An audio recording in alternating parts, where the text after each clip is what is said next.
The Rich Zeoli Show podcast. All right, welcome back. Talk Radio 1210 WPHT. Jeff Sessions is right to roll back the Justice Department consent decrees. So says my friend Ben Menace, who is a writer at The Hill, a contributor at thehill.com, a number of other places as well. He's a nonpartisan public safety, security, and integrity SME. What is an SME, by the way? The subject matter expert. Subject matter expert. I need those initials after my name.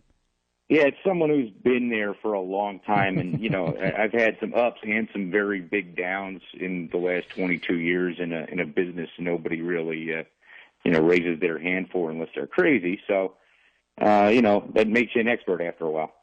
The consent decree thing, I don't think anyone's really an expert in that. So I'm grateful that you can come and enlighten us on exactly what it means and then what Jeff Sessions' action means going forward. Absolutely. So let's do a little history first, and then we'll launch into it. Consent decrees are not a new thing. They started showing up in use in a lot of municipal police agencies as a bridge between the Justice Department Civil Rights Division and a notable change in policies and procedures at a local level. And the first notable use of this was the Los Angeles Police Department after the Rodney King beating, trial, and riots of 1991 and 2. So around the time Willie Williams went to Los Angeles, the notable changes had to be made, rightfully so after the Rodney King beatings.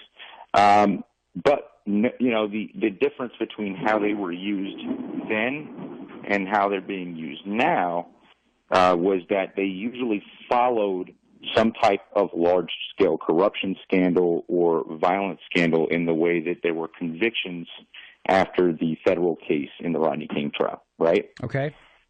So during the Obama administration, and in a lot of agencies, you started seeing it being presented to chiefs and commissioners, especially ones with a highly political track like Charles Ramsey, as an alternative to avoid further scrutiny.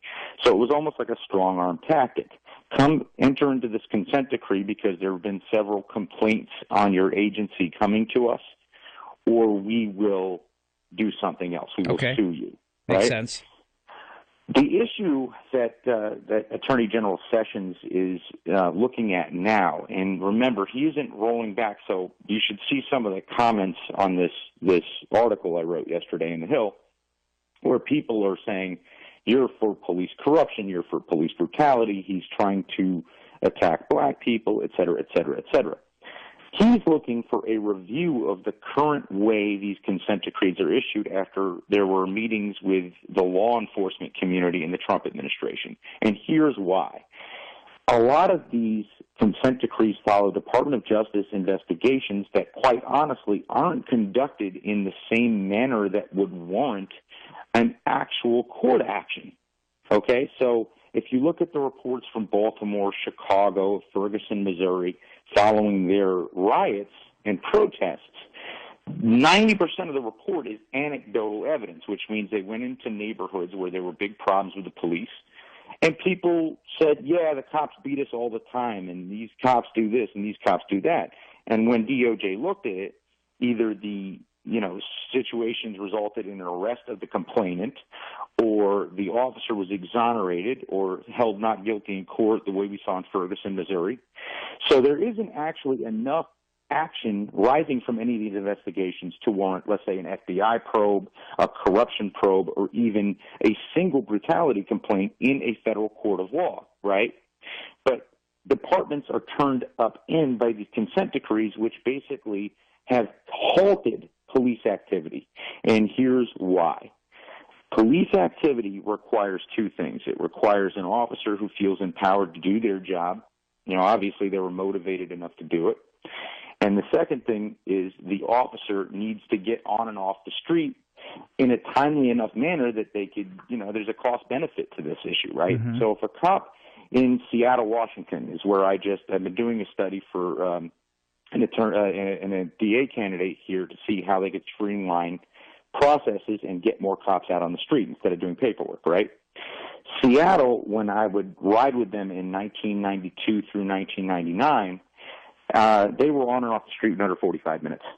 The county sheriff's processed the prisoner. It was beautiful. It was something that would be an envy to the country right now. Right. Now it's upwards of 3 hours because of these DOJ questionnaires.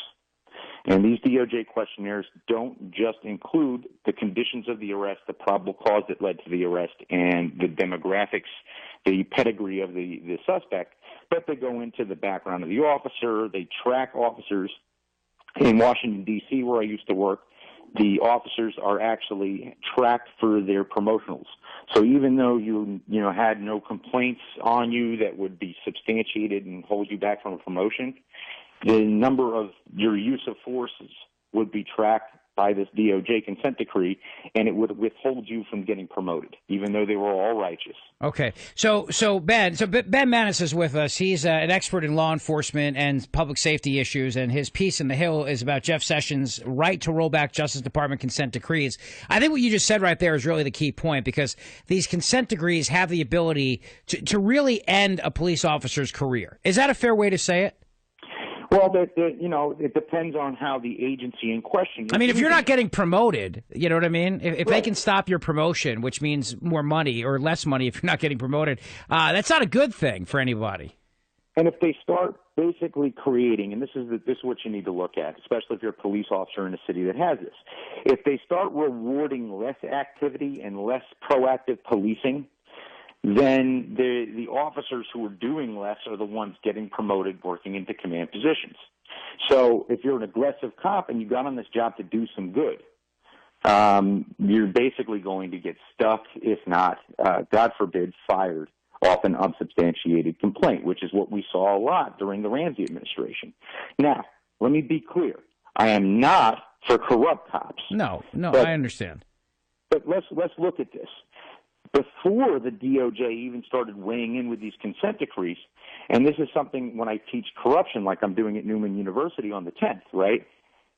To call the police more corrupt than an average politician is ludicrous, considering they have the internal affairs, right? They have their supervisory command structure. They have DA's offices. They have state attorney generals. They have inspectors general. The FBI. There are several people looking at police corruption. These people have accountability measures in place. If that doesn't work, that's something for the DOJ to look at. But for the DOJ to arbitrarily go in there and enter into these binding agreements with these departments that have created extreme bureaucracy and a situation where cops aren't rewarded for doing the job that they were hired to do, well, yeah, I am completely behind our Attorney General for reviewing this and seeing if maybe it could be done in a more efficient, more fair, more legally culpable manner. And that's really the key here, is that he's reviewing these consent decrees. He hasn't ended them, but he's reviewing them. Who does have the power to end them if they wanted them to go away? If you wanted to just say, get the feds out of local law enforcement in general, would that be an act of Congress? No, he could do. I mean, for the consent decree angle, that's completely administrative. So that's something that Attorney General Sessions could do. But they're not going to. And I could give you great examples of how they were used effectively. LAPD being one of them. The New Orleans police, when Chief Superintendent Pennington was down there, was the most corrupt agency in the country. The guys down there working had more heart than anyone, but they had no money.